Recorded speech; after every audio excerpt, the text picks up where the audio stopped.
What's going on, everybody? It's your boy Wnba Dfs here to bring you guys that WNBA slate breakdown for the 4-game Tuesday WNBA slate. 10K to first over on DraftKings. Yes, I'm getting this video out to you guys early just because I have been slacking on being able to get you guys some content. Had some PC issues and things, but everything is resolved just in time for week 1 of the NFL season, which kicks off and starts this Thursday. We have Thursday night football back with the Ravens taking on Chiefs. Can't wait to get into that. And then, surprisingly, I guess, first time that we've really had this without it being like some extra things going on in the season, makeup games or whatnot. We have a Friday night game as well with the Packers taking on the Eagles. So some interesting games that we actually have already. College football is back in swing as well. WNBA is wrapping up. MLB is wrapping up as well. And then before we know it, NBA season will be back with us as well. So if you guys are not wanting to miss any of the content that I am dropping over here on the channel, make sure you guys hit that subscribe button so you don't miss anything I'm dropping over here, and drop a like on this video if this video or any of my other videos have helped you guys win some money. With that being said, unfortunately, I don't have the injury report just because RotoWire, I am not getting ready to sit here and pay for the subscription for it. Of course, there's no games going on today, and I can't see for tomorrow. I'm not going to pay for the subscription for just to see pending lineups and things like that. So instead, we'll just go game by game, team by team real quick. Just do a quick overview of what I think and how I think we should be building in order to try to take down this 10K to first. Now, some crazy things have been going on in the WNBA. One of them, my Dallas Wings, winning majority of the game and then dropping the game to the Indiana Fever. Really sad. Looks like the Fever might actually make the playoffs. They are looking very, very good in the standings. Speaking of standings, let's look at the standings. So already have a couple of teams that have clinched their playoffs: the Liberty, the Sun, the Lynx, the Aces, and of course the Storm. Right now, that last spot being played for down here in the top 6. Right now is going to be the Indiana Fever. It looks like they might actually have it because the Phoenix Mercury, I know there's some suspensions going on. So I'm not too sure if I can see the Phoenix Mercury being able to jump the Indiana Fever, get right there into that 6. I do see them sitting right here, probably in the 7 spot. And then I know right now, Atlanta, they are trying to make the push to go ahead and get that 8 spot away from the Chicago Sky. Chicago Sky looks like they're kind of tanking. Right now, Kennedy Carter, she's out. So it's kind of been up and down in regards to that right there. Dallas, I know we were technically trying to make a push to try to get into this 8 spot, but the way that our schedule ends out, I'm not too sure if we'll actually even make it. And honestly, I myself wouldn't even want us to make it. Just need to go ahead and tank. Do what the Sparks are doing. You want to try to get that high draft pick, possibly get the chance to go ahead and draft a point guard that we actually desperately need over here for the Dallas Wings. Because, of course, we do know Paige is the big ticket item that's going to be coming out of this next year's draft. And then, of course, you're going to have Haley. She's going to be coming out as well. And then maybe there might be some other guard that definitely could make a difference for a team. But right now, Dallas, up and down in regards to what they're doing. I know that the Washington Mystics, they're not trying to make the playoffs. They have no reason to want to make the playoffs. So, of course, they should be dropping down in this tier as well. But the Sky, I definitely do see them falling out of that picture. I really do not see them trying to make it.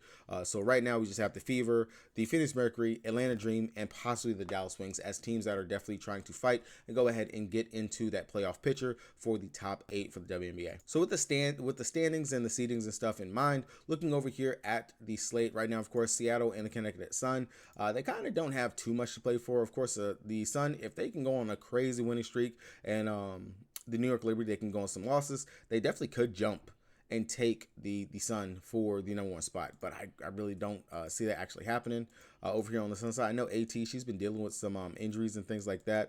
Last game, she played 28 minutes with game prior. She had tweaked her knee or something like that. So she was out she could have returned back to the game, but she didn't play. And of course, she played going up against the Storm. Right now, this is going to be one of those back-to-back games for them. They've already played them. So interesting to see any of the changes that it will make. This is kind of course, like one of those playoffs mindsets and things that we have seen throughout the season. When it comes down to looking at this game as a whole, of course, looking at it, last game, the Storm, they came out, they got the win, they got the dub. Of course, Connecticut definitely should be coming out here trying to make some changes, see if they can't go ahead and get the dub.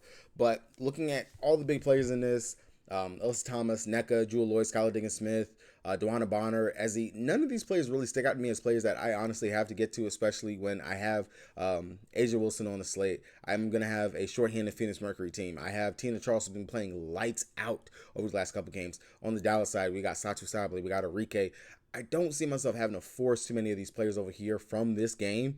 The only players that do stick out to me that I think their prices are right around comfortability, definitely can pay off value and things like that. It's going to be Brown and Jones, which we just saw in that last game going up against the Storm. She played 29 minutes and she was bodying Ezzy out there. She was giving work to NECA. 26 points. I want to say that's pretty much like our highest point total that she's actually had on the season. So she definitely sticks out to me as a primary play to want to get to on today's slate. 38 fantasy points, 7,600. That's just too low. That's too low if you're going to tell me that she definitely has that upside for what she can go out here and bring. And then if you want to take a GPP chance on it, I know Carrington, she's been playing very well over her last several games. 23.25 fantasy points in this last game, 14 points, 3 steals, a block, 3 rebounds. This is not going to be a Indiana Fever matchup, but she does get up whenever it comes down to playing other guards and things like that, especially going up against trash talkers in the Storm. We know that her defense is going to definitely be on prowl, and they are going to need her to actually step up and do some things like what she has. But I will say Brown Jones, that price just sticks out way too much as a really good play. And of course, Gabby Williams, she's not asked to do what she did on the Olympic team. She's out here primarily for her defense and just the glue that she actually brings. Much better play than Horson. Her defense, of course, sticks out tremendously above all the rest. If we can actually catch her on a good shooting night, go back to that Olympic form, she will be able to pay off that 6K price tag. I don't mind coming down there to her as a possible play. Definitely has some upside right there. But outside of that, GPP options definitely for me will be, of course, and I'll rank them in this order: Alyssa Thomas, NECA, Skylar Diggins-Smith, Jewel Lloyd, Bonner, and then Ezzy will be my last one because I just don't see myself necessarily having to get down here to Ezzy. I don't see the block upside being there for her in this game. I don't see the steal upside. It's going to be a slow, grinded out pace type game. And it's not one of those spots where we see Ezzy be able to just take off and have one of those games. This is more of one of the games where I would expect NECA to go out here and her to be able, like what she did last time, her to be able to go out here and have the bigger game, the good game,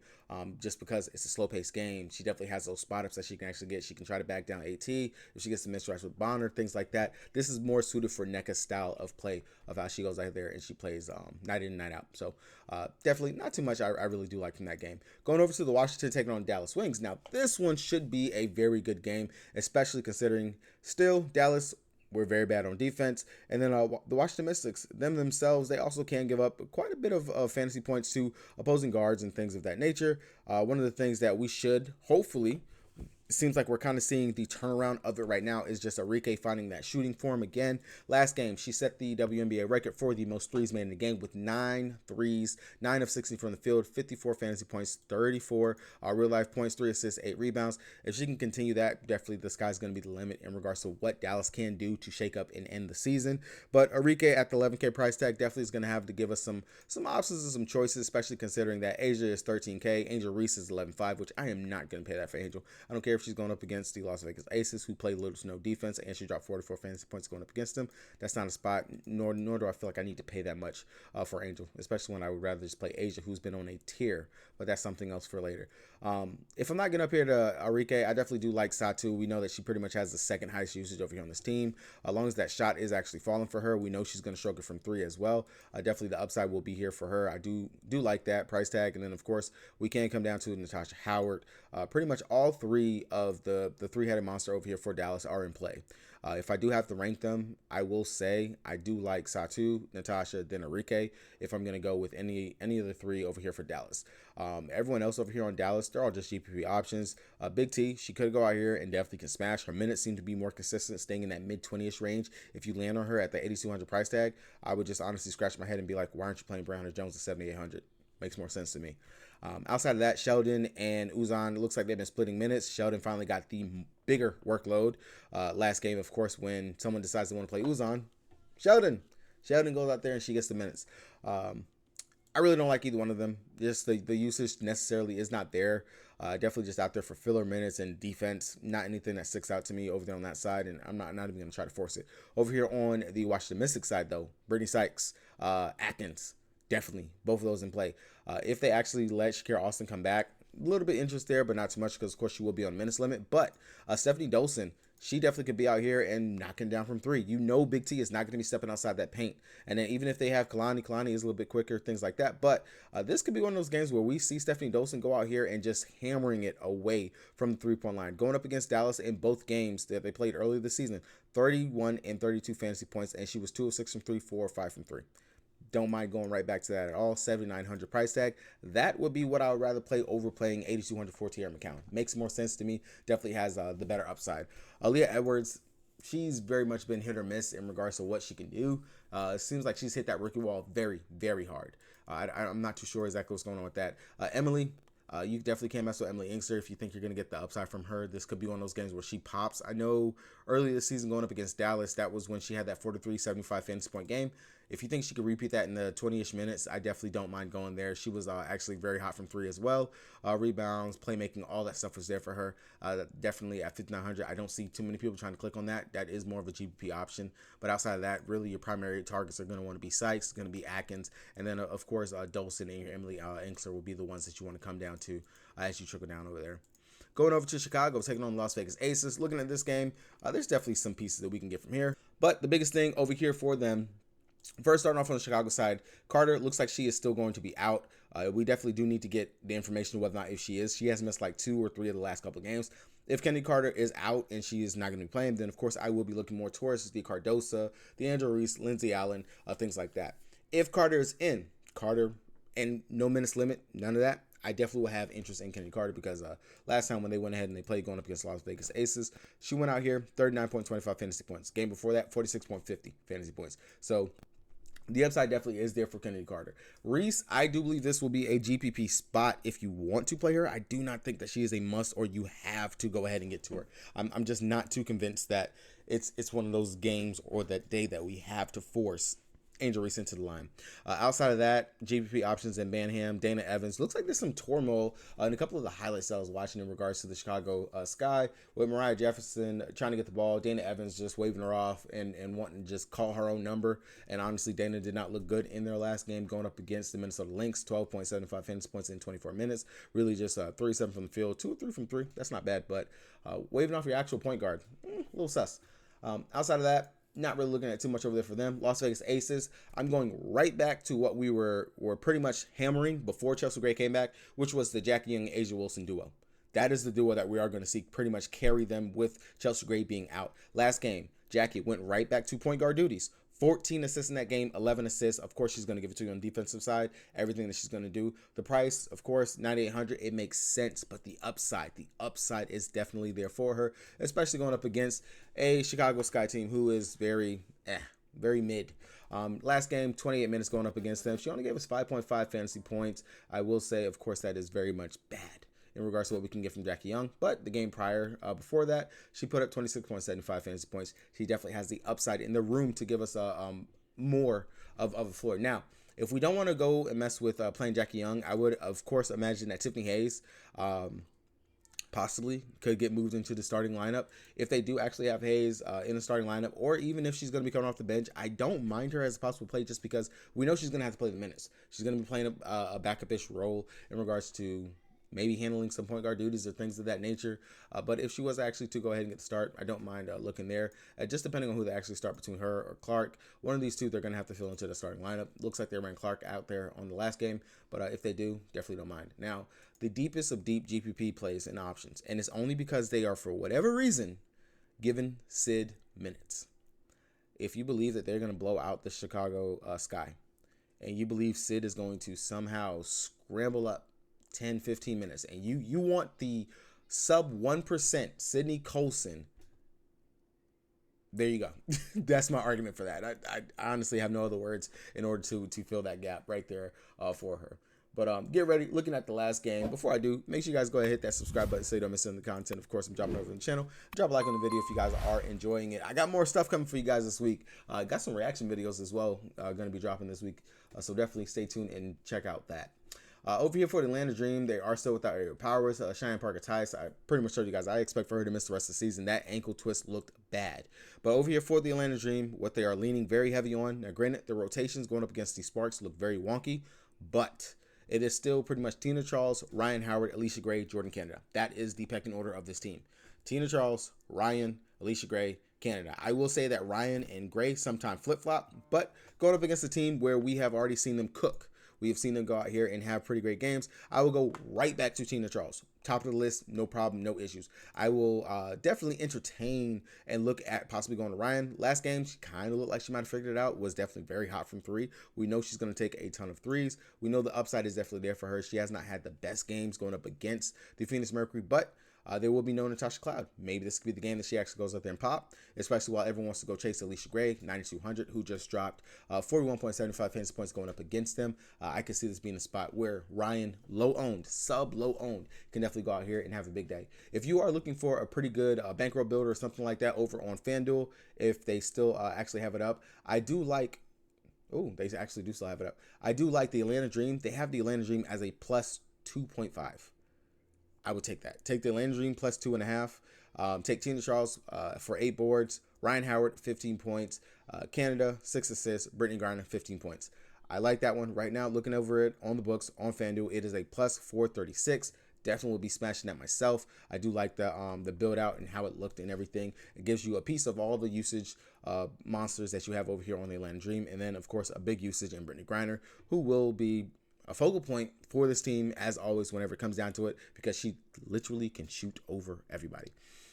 There's nothing else I really have to break down over here for Atlanta. That it's just really straightforward, plain and simple. Over here on the Phoenix Mercury side, though, with Natasha Cloud, it's already been handed down that she will miss. She is going to be out. She is not going to play at all whatsoever on Tuesday. They went ahead, they upheld her suspension. They rescinded Diana Taurasi. So DT, she's good to go. She's going to play.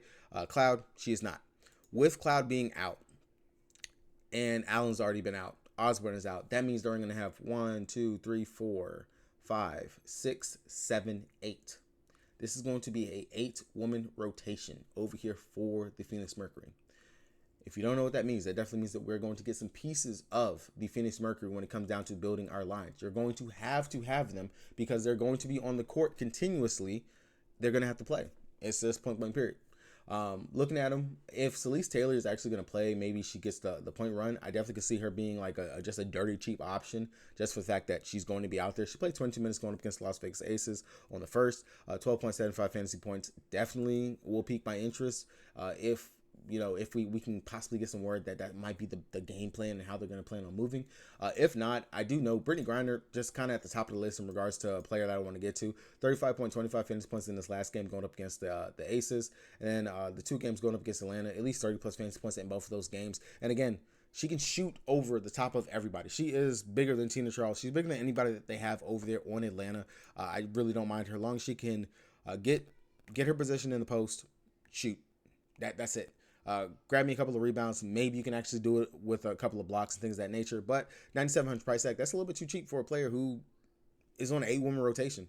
I like it. I definitely will be going there. DT, we could possibly see her running some point at the 7.7 price tag. Maybe she can go out here and have a pretty decent game. She did drop 30.50 fantasy points going up against Atlanta last time. That's a possibility. I don't mind looking at her. And then K-Cop, who has been over her last couple games. You possibly could go here to Kalia Copper. Hasn't had the best games going up against Atlanta. 9,500 price tag. I do think there's some other guards maybe we could rather get to versus going to her, but not going to rule her out, especially on an 8-woman rotation that they're going to have over here. So that's going to be it for me, guys. Hopefully you guys were able to get something from this video. Like I said, definitely stay tuned. Check some other stuff out over here on the channel. We'll have some more content for you guys. Tomorrow, I will have, of course, Taco Tuesday, because it is Taco Tuesday over on PrizePicks. So I will have plays listed out for that, especially since we do have a nice size WNBA slate. I will have that stuff posted to the Patreon first. So if you guys are looking for those plays, everything that will be listed, and we've been sweeping over the last couple of days, definitely check the link down in the description below for the Patreon. Only $5, promise you will make that money back. Definitely talk to me down in the comment section. Let me know if you guys got any questions, comments, or concerns. With that being said, it's your boy Zoe. Peace.